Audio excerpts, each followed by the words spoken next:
Good evening everyone. MJ talk show live talk show में आप सभी का स्वागत है और आज हम करने जा रहे हैं एपिसोड नंबर 21। एपिसोड नंबर 21 आज बहुत ही एक इंपॉर्टेंट टॉपिक में लेकर के आया हूं और इस टॉपिक पर हम बात करेंगे कि आज कोई भी ऑर्गेनाइजेशन है दोस्तों, कोई भी कंपनी जब आगे बढ़ती है तो उसमें उसमें काम करने वाले लोगों का एटीट्यूड, काम करने का तरीका बहुत ज़्यादा मैटर करता है कि उसमें काम करने वाले लोग यानी कि हमारे जो एम्प्लॉइज़ हैं, वो कैसे बिहेव करते हैं, वो बहुत ज़्यादा ज़रूरी होता है। तो आज इस वीडियो में हम जानेंगे कि एम्प्लॉयी का कंपनी के अंदर कैसा बिहेव होना चाहिए, किस तरह का उनको एटीट्यूड वहाँ पर रखना चाहिए ताकि कंपनी और वो खुद आगे बढ़ सकें। तो जानते हैं, शुरू करते हैं MJ talk show episode number 21 की शुरुआत करते हैं आप सभी के आशीर्वाद के साथ। तो आज का एपिसोड है एम्प्लॉय बिहेवियर इन कंपनी। कोई भी ऑर्गेनाइजेशन दोस्तों, चाहे कोई ग्रुप हो, चाहे कोई यूनिटी हो, चाहे ऑर्गेनाइजेशन हो, चाहे कोई संगठन हो, कोई भी हो, और वो कंपनी तभी आगे बढ़ती है जब वहां पर काम करने वाले लोगों का एटीट्यूड किस तरह का हो, काम करने का तरीका किस तरह से उस पर डिपेंड करता है। तो आज मैं बताऊंगा कि एम्प्लॉय का आखिर कंपनी में काम करने का कैसा बिहेवियर होना चाहिए। सबसे पहला पॉइंट, मैं 8 पॉइंट आपको बताने वाला हूं इस सेशन के दौरान, और पहला पॉइंट है respectful communication. Everyone loves respect. दुनिया में शायद ही कोई ऐसा इंसान हो जिसको रिस्पेक्ट पसंद नहीं है, जिसको इंसल्ट पसंद है। ऐसा कोई नहीं होता। हर एक इंसान को रिस्पेक्ट पसंद है और उस गरिमा को बनाए रखा जाए, उसको रिस्पेक्ट किया जाए।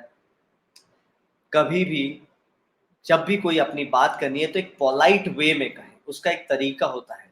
एक पोलाइट वे में अपनी बात को हमेशा कन्वे करा जाए, ना कि चिल्ला करके, ना कि उसको बोल करके, ना कि लड़ाई करके, ना कि गॉसिप करके। जो सबसे ज़्यादा ऑफिस में माहौल खराब होता है गॉसिपिंग से। इधर की बात उधर कर दी, इधर का ऐसा कर दिया, उसने ऐसा कर दिया, उसने वैसा कर दिया, इसने ये कर दिया, उसने वो कर दिया, या फिर चिल्ला करके आप बात कर रहे हैं, किसी का रिस्पेक्ट नहीं है। तो पहला पॉइंट है, अगर आप अपना ऑफिस में ग्रो करना चाहते हैं, आप चाहते हैं कि कंपनी आपकी वजह से भी ग्रो हो, आप ग्रो हो कंपनी की वजह से, वो दोनों साइड से विन विन सिचुएशन रहे, आपका माइंड भी पीसफुल रहे, तो पहला पॉइंट है रिस्पेक्टफुल कम्युनिकेशन। अपने कलीग के साथ, अपने बॉस के साथ, ऑफिस में जो लेबर काम करने वाले हैं, सफाई वालों के साथ, सबके साथ आपको तहजीब से और रेस्पेक्ट के साथ पेश आना है। अगर आपको अपनी बात कहनी भी है तो आप पोलाइट वे में अपनी बात को समझाएं। और यहाँ पे मैं एक लोगों को एक तरीका बताता हूँ कि आप जब भी कभी अपनी बात को कन्वे करें तो वहां पे मैं शब्द या उसका प्रयोग करें कि मेरा व्यू ऐसा है, मेरा पॉइंट ऑफ व्यू ऐसा है, मेरे हिसाब से मुझे ऐसा लग रहा है।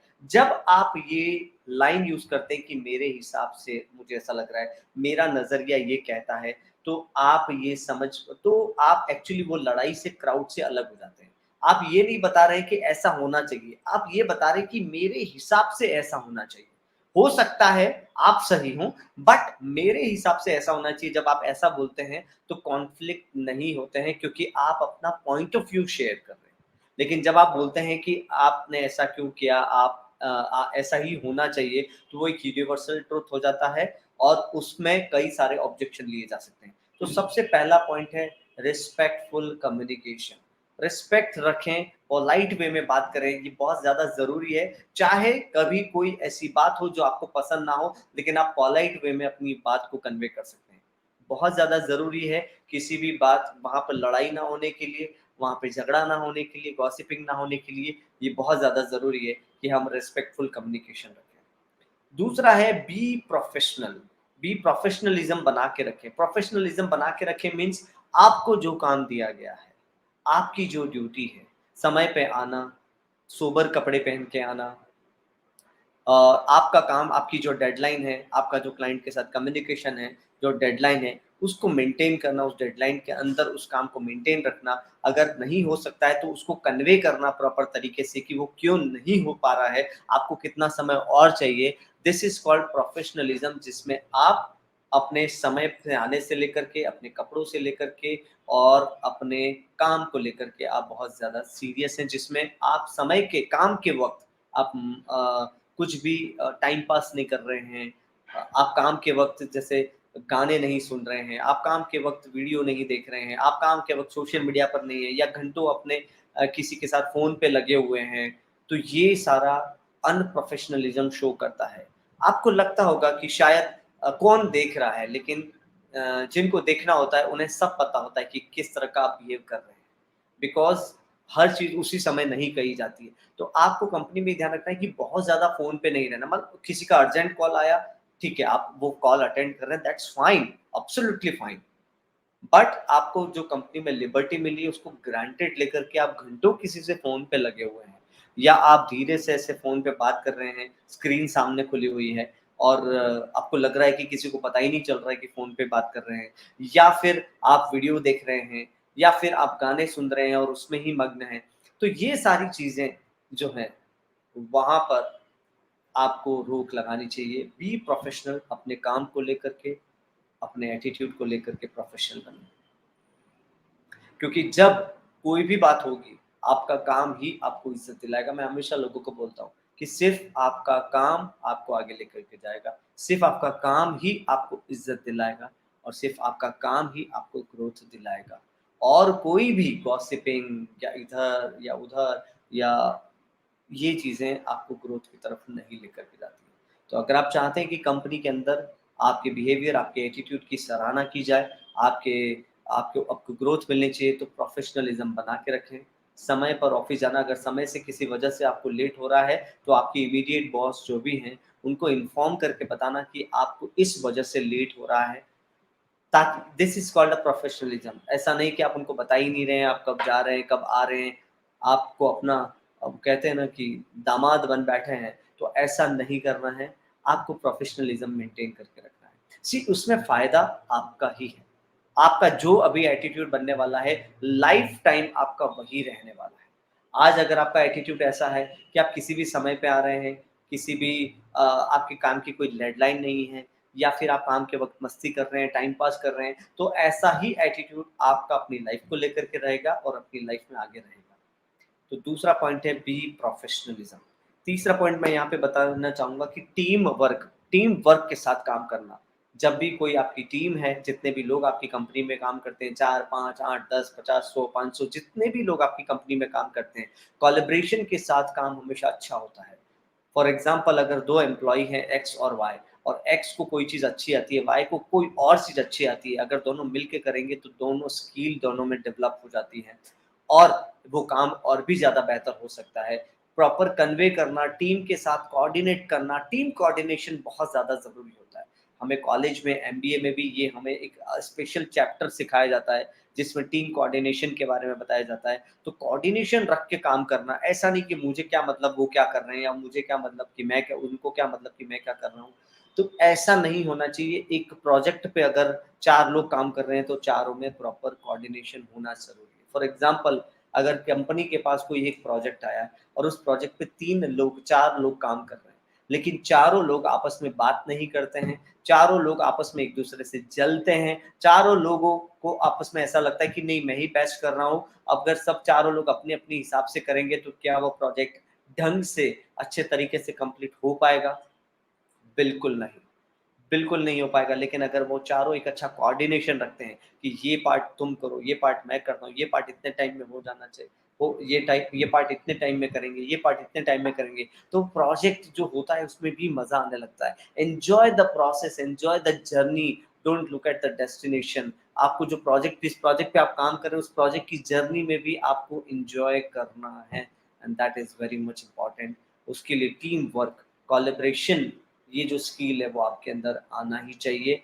और एक कंपनी को अपने एम्प्लॉय के अंदर ये चीज़ लानी चाहिए, एक एम्प्लॉय को अपने अंदर वो चीज़ लानी चाहिए कि वो कोलैबोरेशन के साथ, ताकि वो अपनी कहता है ना कि रिज्यूम के अंदर, स्ट्रेंथ के अंदर बड़े-बड़े शब्दों में लिखा जाता है कि मैं टीम वर्क करने में एक्सपर्ट हूँ, और जब असल में काम करने की बात आती है तो टीम में झगड़ा हो जाता है।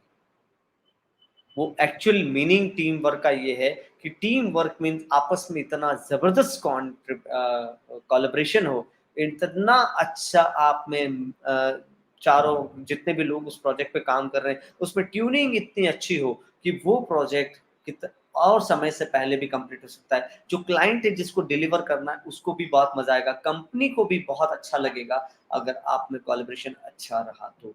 तो एक कंपनी के अंदर अगर आपको अपनी लाइफ को अच्छा ग्रो करना है, तो कोलैबोरेशन स्किल आपके अंदर होनी चाहिए। और कोलैबोरेशन में कभी-कभी आपको ऐसा नहीं है कि कोलैबोरेशन कई बार लोग इसलिए नहीं कर पाते बिकॉज वो गुड लिसनर नहीं होते। आपको एक अच्छा लिसनर बनना है, पहले पूरी बात समझना है, अपनी टीम मेंबर की बात को समझना है और फिर आपको तर्क वितर्क करना है। बिना बात समझे, बिना कुछ किसी के कुछ बोले अगर आप उसमें उग्र हो जाते हैं तो दैट्स वेयर जहाँ पे आप अपनी अच्छाइयाँ खो देते हैं।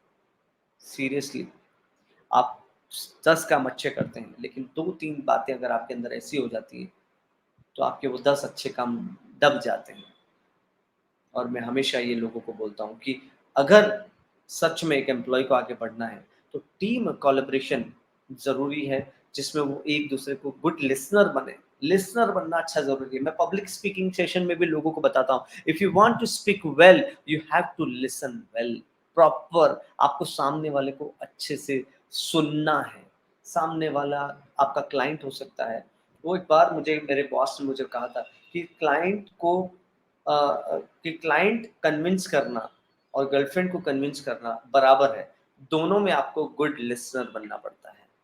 सी एक अगर आपकी वाइफ है या आपकी गर्लफ्रेंड है, वो भी आपसे आपकी प्रॉब्लम अगर आप इमीडिएट अगर सॉल्यूशन बता दोगे, उन्होंने प्रॉब्लम बताई, फटाक से सॉल्यूशन बता दोगे, उसको उतनी खुशी नहीं होगी। लेकिन आप शांति से पहले उसको पूरा सुनोगे, इसके बाद आप सॉल्यूशन बताओगे तो उनको खुशी होगी, बिकॉज़ उनका जो मज़ा है, वो आपको सुनाने के अंदर है। आपको पूरा अपनी उनकी जो भी तकलीफ है, वो सुनाने के अंदर उनका मज़ा है। उसी तरह से क्लाइंट के सामने हो या आप अपनी टीम के सामने हो, आपको गुड लिसनर बनना बहुत ज़्यादा ज़रूरी है। If you have a ability to good listening ability, then definitely you can win on people. Coordination यहाँ पे सोनाली मैम लिखती हैं और यहाँ पे जोक पे भी उनको सही, थैंक यू सो मच। तो यहाँ कहने का मतलब सिर्फ ये है कि बहुत ज़्यादा ज़रूरी है कि आप एक अच्छे लिसनर बने। आप रिस्पेक्टफुल कम्युनिकेशन करते हैं, टीम कोलैबोरेशन अच्छा है, प्रोफेशनलिज्म अगर आप लेकर के आते हैं, तो चौथी बात मैं यहाँ पे बताना चाहूँगा कि एज़ एन एम्प्लॉयी आप में अकाउंटेबिलिटी होनी चाहिए। अकाउंटेबिलिटी मतलब जो काम आपको मिला है, आप उसके ओनर हैं। वो काम कितना अच्छा होना चाहिए, वो आपके ऊपर डिपेंड करता है। उस काम को और कितना बेहतर आप कर सकते हैं, आपके ऊपर डिपेंड करता है। उस काम की पूरी ओनरशिप लेना और उसको अकाउंटेबल रखना, मतलब वो काम हो गया है, उसको प्रॉपर अपने इमीडिएट बॉस तक इन्फॉर्म करना। अगर आप डायरेक्ट क्लाइंट से कम्युनिकेशन करते हैं तो क्लाइंट को इन्फॉर्म करना कि कब तक होगा, कितने बजे तक होगा, या हो गया है या होना बाकी है। जो भी आपका कम्युनिकेशन है, अकाउंटेबिलिटी है, वो प्रॉपर होना बहुत ज़्यादा ज़रूरी है। If you are accountable for your work, if you are taking ownership of your work, then definitely you will grow like anything. आप इतने अच्छे तरीके से ग्रो करेंगे जितना आप अंदाजा भी नहीं लगा सकते, क्योंकि वो ओनरशिप लेने की जो कला है वो आपके अंदर आ जाती है। तो वो अपने घर में, अपने परिवार में, आप कहीं पे भी, आप किसी ऑर्गेनाइजेशन में, वो ओनरशिप लेना आप शुरू जब करते हैं, जब इंसान ओनरशिप लेता है ना, तो उसकी प्लस माइनस, उसके लॉसेस, उसके प्रॉफिट, उसकी पूरी ओनरशिप वो वहां पर लेता है। तो अपने काम को अकाउंटेबल रखें, उसकी ओनरशिप लें।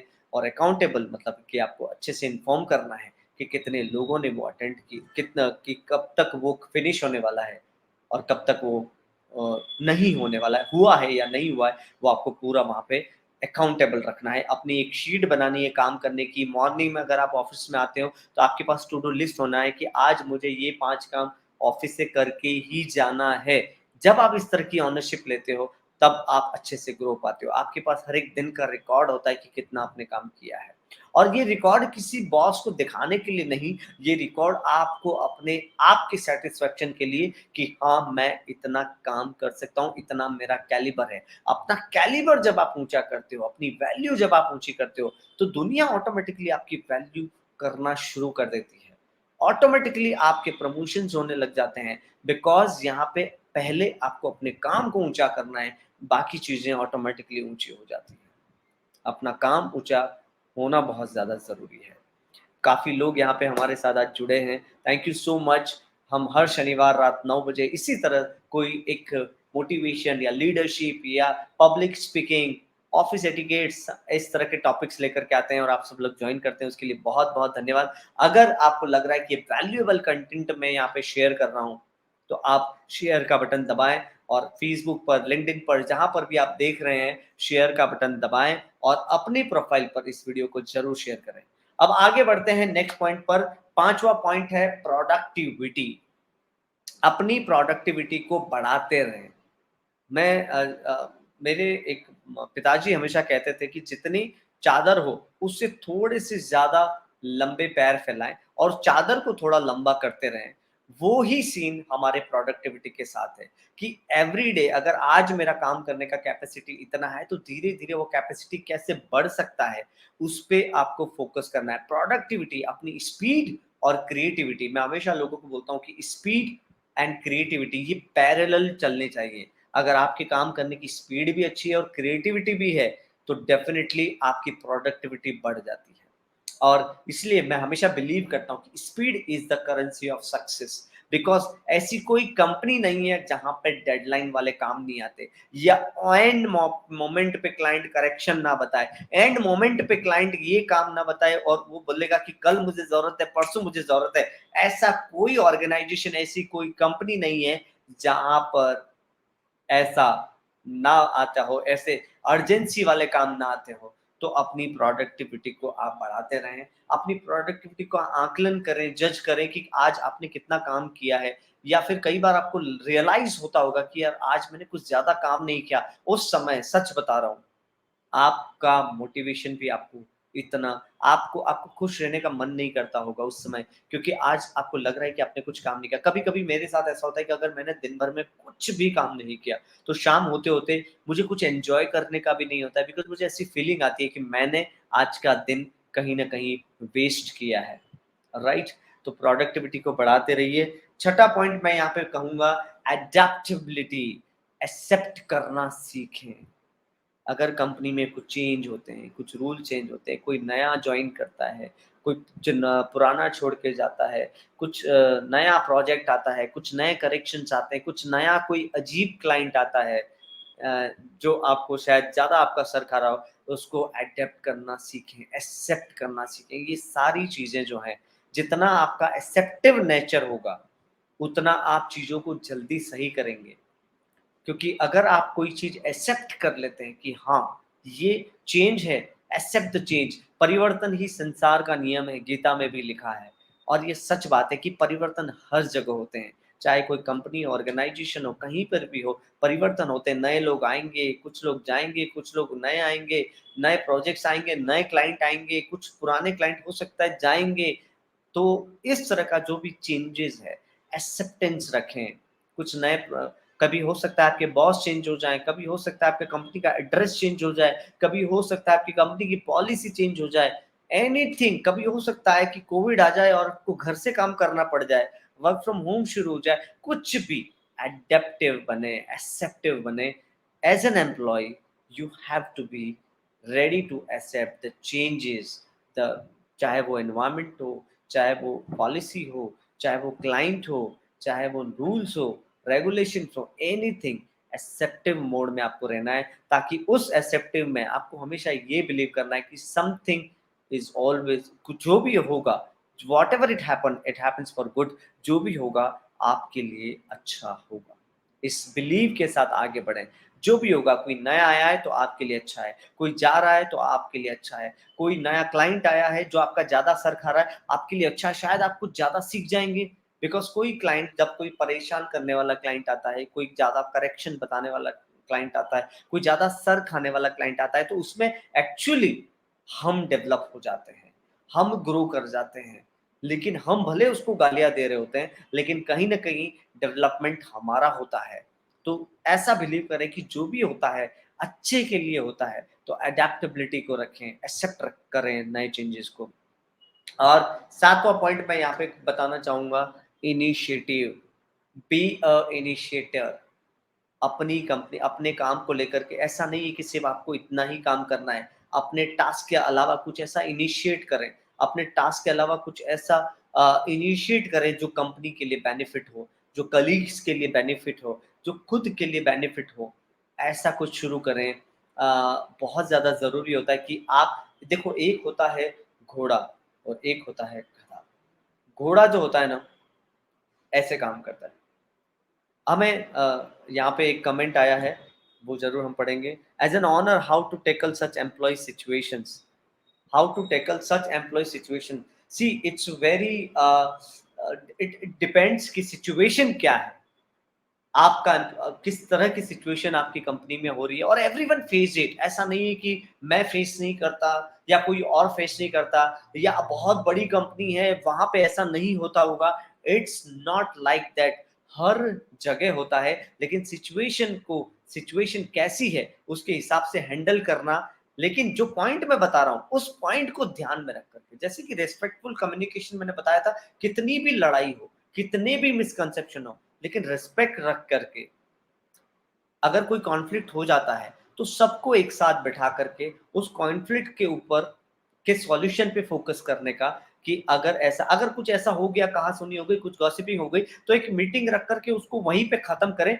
कि अब ये बात कोई नहीं करेगा, इसको हम यहाँ पे खत्म करते हैं। इट्स लाइक एवरीथिंग, हर एक की फैमिली में होता है, कंपनी के अंदर होता है, सब जगह कॉन्फ्लिक्ट होते हैं। लेकिन अगर हम ऐसा डिसीजन लें कि अब इससे मैं बात नहीं करूंगा, या अब इसको मैं निकाल दूंगा, या अब इसको मैं ऐसा कर दूंगा, वैसा कर दूंगा, और अंदर ही अंदर रखेंगे, तो वो कॉन्फ्लिक्ट और बड़े हो जाते हैं। कॉन्फ्लिक्ट को बड़े होने ही नहीं देना है।